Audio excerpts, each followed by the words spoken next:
இறை இயேசுவில் எனக் அன்பார்ந்தவர்களே, நம் ஜீவனுள்ள தேவனின் உயிருள்ள வார்த்தைகளை தினமும் கேட்பதன் மூலம் உங்களுக்கு நன்மையும் ஆசையும் உண்டாவதாக.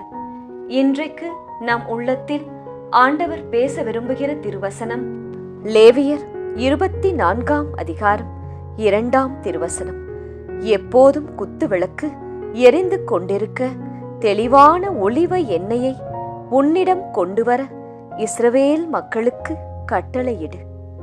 இறை இயேசுவில் எனதருமை நண்பர்களே, உங்கள் அனைவருக்கும் நம் இயேசுவின் அன்பை உரித்தாக்குகின்றேன். உங்கள் அனைவர் வீட்டிலும் விளக்கு இருக்கின்றதா? ஆம், இருக்கின்றதே சகோதரி என்று கூறுவீர்கள்.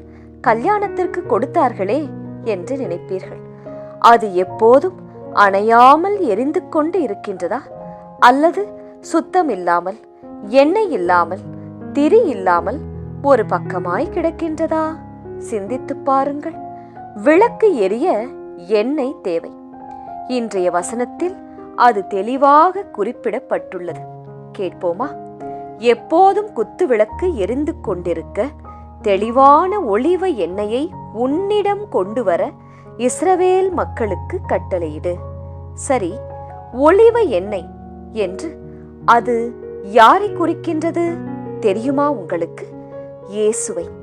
இயேசு என்னும் தூய்மையான ஒலிவ எண்ணெய் உங்களிடம் இருந்தால் உங்கள் உள்ளத்தின் விளக்கும், வீட்டின் விளக்கும், குடும்ப விளக்கும் அணையவே அணையாது, என்றுமே பிரகாசமாய் எரிந்து கொண்டே இருக்கும். கலிலேய கடலின் அருகில் உள்ள கப்பர் நகூமில் ஒலிவ எண்ணெய் செக்குகள் அநேகம் உள்ளன. இந்த செக்குகள் எரிமலை குழம்புகளால் உருவான கடினமான பாறை கற்களால் செய்யப்பட்டவை. வட்ட வடிவ செக்குகள். அதில் வட்டமாக பள்ளம் இருக்கும். அதில் உருளக்கூடிய ஒரு கல்லும் இருக்கும். அதிலேதான் ஒலிவ காய்களை போட்டு அந்த கல்லை சுழற்றுவார்கள். அப்போது அந்த ஒலிவ காய்கள் நசுங்கி ஒலிவ எண்ணெய் வெளிவரும். அதற்காக அந்த ஒலிவ காய் அடையும் அடிகளும் நசுக்கப்படும் விதமும் அதிகம்.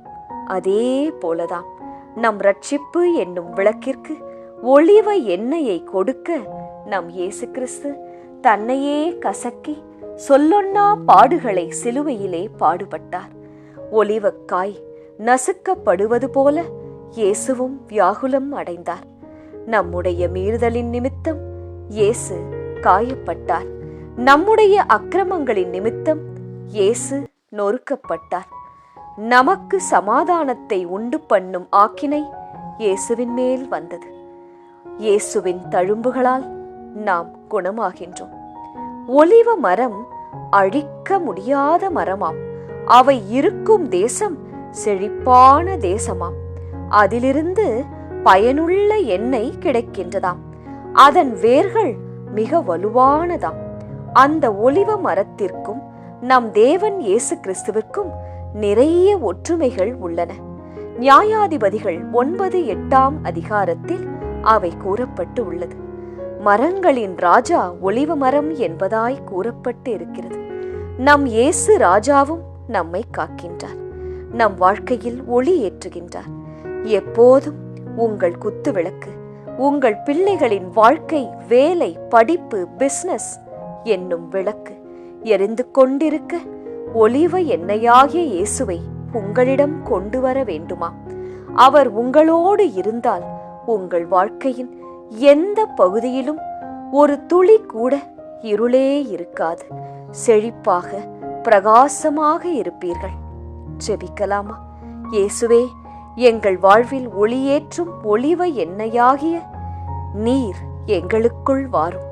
உம்மிலே நாங்கள் நிலைத்து நின்று பிரகாசமாய் எரிந்து அதன் கதிர்களின் மூலம் மற்றவர்கள், தேவையில் இருப்போர் அனைவர் வாழ்விலும் வெளிச்சத்தை கொண்டு வருவோமாக. ஆமேன்.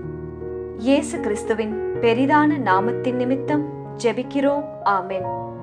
ஒவ்வொரு நாளும் உங்கள் உள்ளத்தில் ஆண்டவர் பேச விரும்புகிற இறை வார்த்தையை தெரிந்து கொள்ள ரோசரி பிரேயர்ஸ் சேனலை சப்ஸ்கிரைப் செய்யுங்கள். மேலும் உங்கள் நண்பர்கள் மற்றும் உறவினர்களுடன் ஷேர் செய்யுங்கள். நன்றி.